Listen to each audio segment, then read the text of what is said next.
Hey guys, it's your commissioner, and this is the Week 2 edition of the 2016 World Fantasy Football League Commissioner's Report. So I'm recording this little portion, though, on Monday morning, September 19th. I'm just looking at the calendar there, and I got to start off after the Vikings win last night against Green Bay to open up U.S. Bank Stadium officially. I think I got to just start it out with this.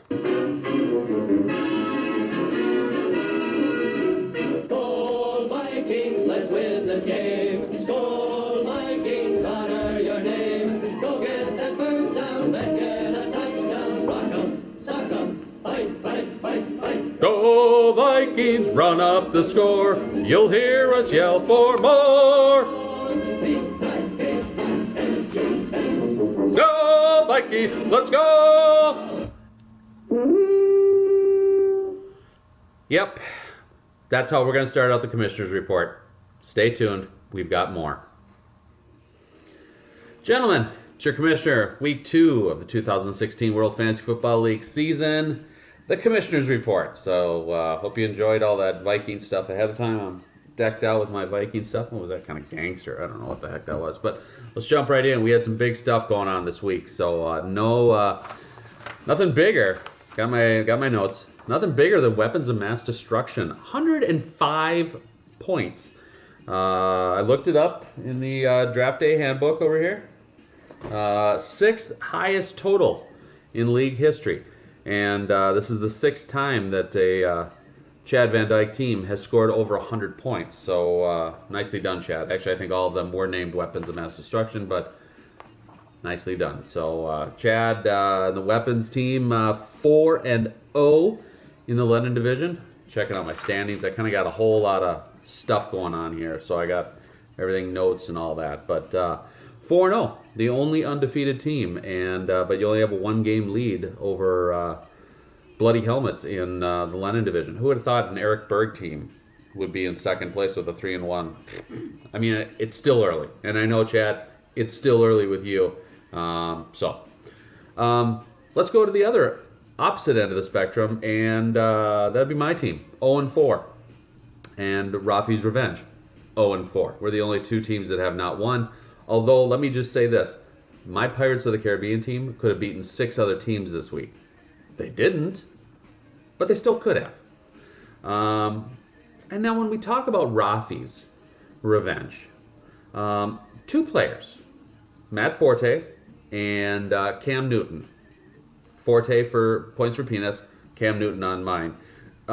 They scored a league high 24 points this week. Rafi scored 25. Those 2 players alone could have almost beaten your team, Cessna. So that's all I can do. Shake my head and open my eyes really big.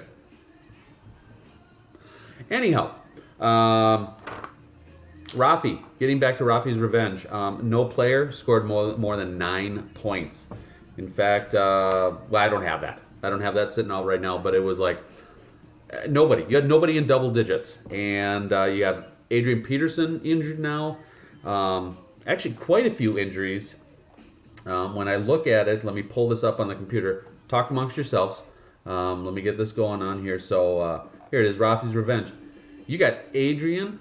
You got Moncrief, who's got the little Red Cross symbol here too. Your tight end, your flex kicker, Cutler. You got another tight end on the bench. You got Arian Foster. You got some injury issues, and but yeah, here it is. Russell Wilson 6, Elliott 9, Cooks 2, Cutler your flex 1, and kicker 3, and your defense 4. That was all you had this week. So Rafi's Revenge, kind of a tough week. Will you bounce back? Possibly. You know, we don't know. That's the beauty of fantasy football. Injuries, all that stuff. So, Pete Top, Kevin Bottom, as we know and we saw from that cocky, asinine video that my nephew sent from Denver. He was out in Denver with his dad watching the Broncos take on the Colts.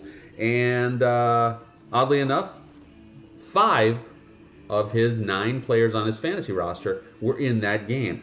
He had C.J. Anderson, Emmanuel Sanders, Brandon McManus, and the Broncos defense playing for Denver, and Andrew Luck was his flex for Indy. Those 5 players alone scored 46 of the team's 79 points. So was that Matt being out there and breathing in the light air at that high altitude? Personally, I know him. I've known him all of his life. I doubt it. It's probably just the guys, their talent. Has nothing to do with Matt. And I'm not just saying that because he was kind of cocky. And, oh, Matt, you're off my Christmas card list, by the way, too. I'm going to pull Marco Rubio and get some water. All right, Taco Corp. You split this weekend. But Steve, fantastic job of bringing in the noise, bringing in the funk at U.S. Bank Stadium on Sunday night as the Vikings beat the Packers. Woo! Skull Vikes! Yeah! Just look dumb. That is really all that I have going on here. I will say this, though, too. The legacy, Dawson, 78 points this week. And Martin, Cool Hen Luke, 73. Third and fourth highest point totals this week. And they both split. Because they ran into the juggernaut that is Weapons of Mass Destruction. I believe that's who they were taking on. Yep. But they also took on the non-juggernaut that is Pirates of the Caribbean, and it's So everybody seems to be beating up on me. But anyhow, we got kind of a logjam. We're looking at the Lennon division. I mean, Weapons, they got a 1-game lead over Bloody Helmets, 1.5 over Bucky Sun. Legacy 2, Taco Corp 3, and Rafi's sitting at the bottom with a 4 games back. So, I mean, really, it's anybody's game. And then the McCartney division, we got Cool Hen Luke 3-1, Pete Top, Kevin Bottom 3-1, so they got a tie. Then we've got Coops Fruit Loops and Groves 4B at 2-2. Way to go, Mike! 2 wins this season. I mean, it took you to week 7 last year to get 2 wins. So I'm proud of you. And then we got PNS 1-2-1 sitting in 5th place, and my Pirates of the Caribbean, which are sinking to the bottom of the ocean at 0-4. So, gentlemen, week 3 coming up. We got a Thursday night game. I made as the Commissioner Games of the Week. We got PNS against Pete Top, Kevin Bottom. So it looks like it's going to be that's a McCartney division battle, and I put Bucky Sun and the Legacy, which is kind of the middle of the pack Lennon division competition going on there for next week's Commissioner's Games of the Week. So nobody's got buys yet. Buys, I begin week 4.